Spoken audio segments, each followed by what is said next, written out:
The Galaxy S24 series leaks have been all over the place, and Samsung is considering some dangerous options that will have a significant influence on the future of Samsung's next major flagship. The S23 Ultra looks remarkably identical to the S22 Ultra, which looks similar to the Note 20 Ultra. According to early speculations, the Galaxy S24 and S24 Plus would retain the same design as the S23, with discrete camera lenses at the back and a punch-hole display up front. To be honest, I'm not shocked since Samsung has used the same design for its top smartphones for at least 2 years. However, minor changes might be made to separate the S24 series from the S23 series. Now, about the Galaxy S24 Ultra. The S24 Ultra may have one less camera since they are employing a continuous zoom camera, which eliminates the requirement for an additional 3x telephoto sensor.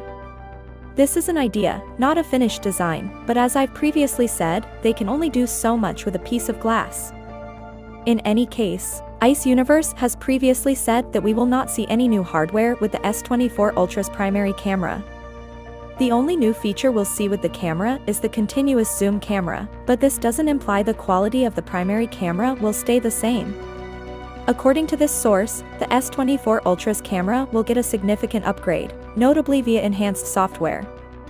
Interestingly, he claims to have already observed good results from test versions of the software operating on the S23 Ultra. He also claims that the Z Flip 5 looks amazing in person.